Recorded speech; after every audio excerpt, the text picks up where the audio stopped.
10 mysterious places in the world are. Number 1. Kawalshan, the volcano with blue lava. It is an American pastime to complain about one's job. A bad boss, late hours, poor pay, there is always plenty to complain about. However, even the worst office 9 to 5 in the US is a cakewalk compared to being a sulfur miner on Kawalshan, an 8,660-foot active volcano in East Java, Indonesia, which bears a certain similarity to Dante's vision of hell.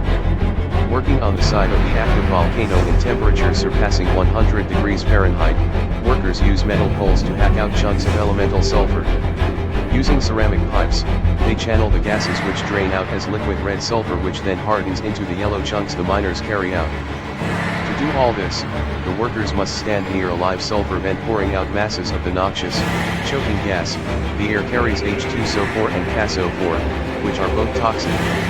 The workers then load baskets with 150 to 200 pounds, 68 to 91 kilos, of sulfur chunks and haul them up 200 meters to the crater rim, and then down 3 kilometers of trail and 1,500 meters of elevation to the weighing station where the sulfur is sold to be used in vulcanizing rubber and bleaching sugar. The reward, around $13 a day. There is a nearby crater lake, which from afar looks like it might be nice for a cool dip after a hard day of mining, but one would be seriously mistaken. The lake is a 90-degree pool of sulfuric acid in which nothing lives, and which would kill any that dared to swim in it. Birds have been reported to drop dead from the lake's fumes and to fall into it if they fly overhead. There is no respite to be taken in the harsh volcanic world of Kawalshan. Paradoxically, the unusually high sulfur concentrations that feed Kawalshan's mining industry also result in brilliant blue flames that erupt from the volcano and flow lava-like down the mountain. The spectacular display, visible most nights, occurs when the volcano's sulfuric gases reach the surface and ignite. Burning liquid sulfur creates the appearance of blue lava streaming down the mountainside. From a distance, Kawalshan appears not as an unforgiving workplace but as one more of nature's odd and beautiful phenomena. Number 2. If you ever worried that we've solved all the mysteries of nature, fear not. Minnesota's Devil's Kettle Falls has been puzzling hikers and geologists for generations. At the falls, along Lake Superior's north shore, a river forks at a rock outcropping. While one side tumbles down a two-step stone embankment and continues on like a normal waterfall, the other side vanishes into a deep hole and disappears apparently forever. A few miles south of the U.S. Canadian border, the Brule River flows through Minnesota's Judge C.R. Magny State Park, where it drops 800 feet in an 8-mile span, creating several waterfalls. A mile and a half north of the shore of Lake Superior, a thick knuckle of rhyolite rock juts out, dividing the river dramatically at the crest of the falls. To the east, a traditional waterfall carves a downward path, but to the west, a geological conundrum awaits visitors. A giant pothole, the Devil's Kettle, swallows half of the Brule end. Until recently, no one had any idea where it goes. The consensus is that there must be an exit point somewhere beneath Lake Superior, but over the years, researchers, the curious have poured ping pong balls, even rocks into the kettle, then watched the lake for any sign of them. So far, none has ever been found. And this baffling situation only gets weirder when geologists start explaining Devil's Kettle. Consider, for instance, the sheer quantity of water pouring into the kettle every minute of every day. While the notion of some kind of broad, underground river is an exciting device in movies, the reality is that those sorts of deep caves are rare, and only form in soft rock types like limestone. Northern Minnesota, as geologists will tell you, is built of stronger stuff. In harder rocks like the local rhyolite and basalts, tectonic action can sometimes crush the layers, creating a much more permeable environment for water. Unfortunately, there's no evidence of a fault line in the area, and even if there were, it's unlikely that the kettle will continue draining the pool indefinitely. Storms and erosion send debris, sometimes as large as boulders and trees, over the falls and into the kettle where the drainage route was, in effect, a gravel bed. At some point it would clog. Another idea is that millions of years ago, a hollow lava tube may have formed beneath the falls, in the subsurface layer of basalt. At the time, the theory posits, the falling water from the rhyolite surface will plunge straight down into the ancient lava tube, provided by open access to the floor of Lake Superior. Again, there are problems with this theory, primarily that the local basalt is a type known as flood basalt, which spreads out as a flat sheet when ancient lava bubbled up from fissures in the ground.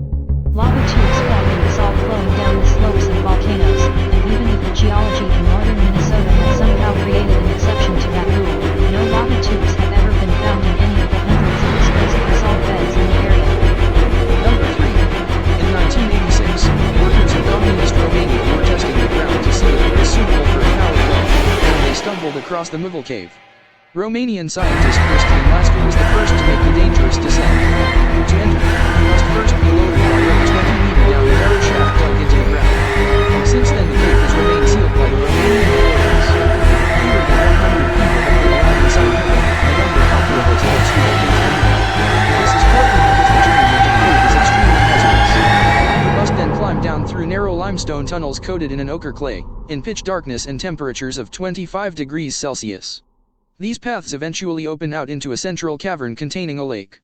And the interesting fact about it is, it contains insects without eyes due to lack of sunlight. Number 4.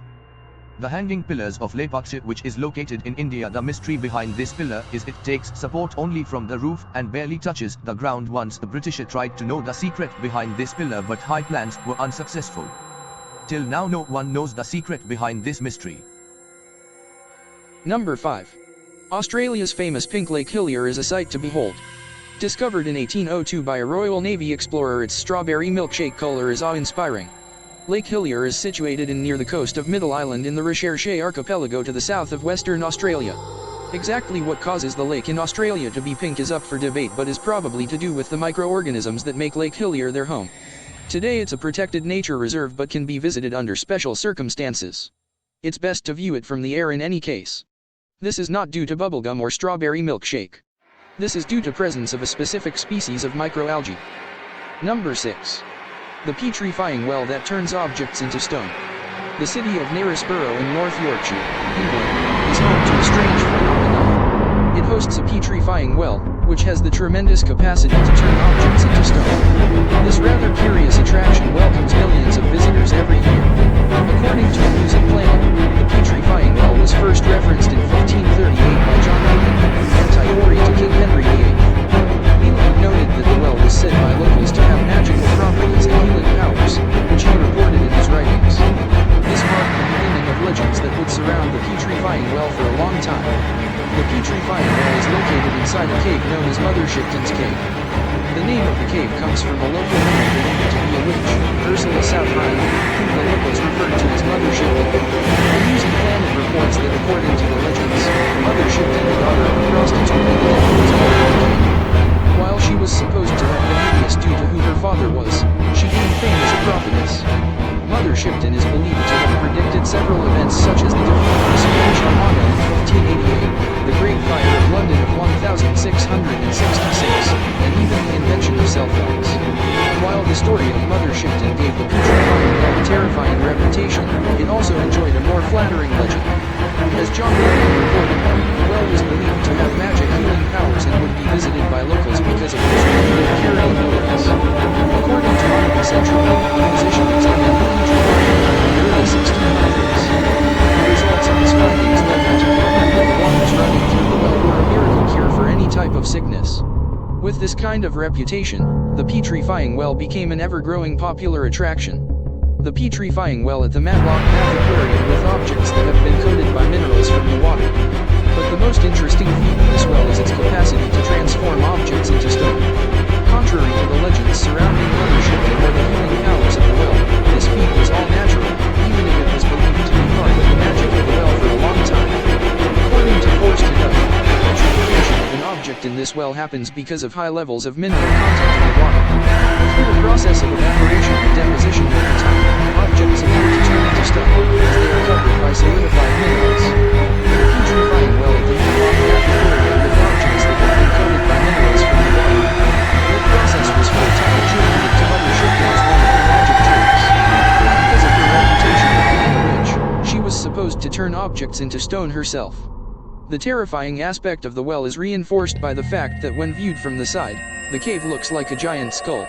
Knaresborough, England, July 16, 2016. Everyday objects have been hung in the water of the petrifying well, slowly being covered by minerals. The petrifying well is the oldest tourist site in the UK. Locals and visitors perpetuated these frightening legends, but the stories only increased people's curiosity. When the royal forest was sold by King Charles I to Sir Charles Slingsby in 1630, the cave was well known, with many people wanting to witness this strange petrifying process for themselves.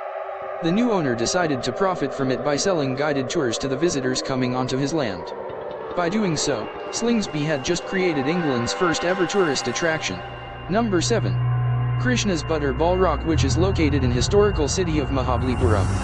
It is built by the Cholas. It is a huge stone which balances on one tip. People tried to move it by using elephants, but their plan were unsuccessful. People still try move the rock, but it does not even move an inch more than its place. Number 8. The Door to Hell is a continually burning crater located in remote Turkmenistan. Adventurer George Kourounis describes being the first person to enter the door to hell and what he found when he reached the bottom. The door to hell was the result of human errors. In 1971, a team of Soviet engineers identified the site for oil drilling and an oil rig was dug at the site.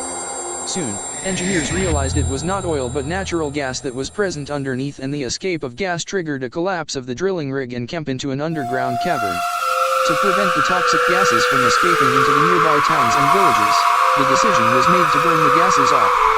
However, what they thought would be a burn that would last a few weeks went on for more than 4 decades, with the fire. Number 9. The Beacon of Maracaibo. The never-ending lightning storm is an atmospheric phenomenon in the country of Venezuela. It occurs over the mouth of the Catatumbo River, where it empties into Lake Maracaibo. It originates from a mass of storm clouds at a height of more than 1 kilometer, and occurs during 140 to 160 nights a year, 10 hours per day and up to 280 times per hour. It occurs over and around Lake Maracaibo, typically over the bog area formed where the Catatumbo River flows into the lake. Catatumbo lightning changes its frequency throughout the year, and it is different from year to year. For example, it ceased from January to March 2010, apparently due to drought, temporarily raising fears that it might have been extinguished permanently.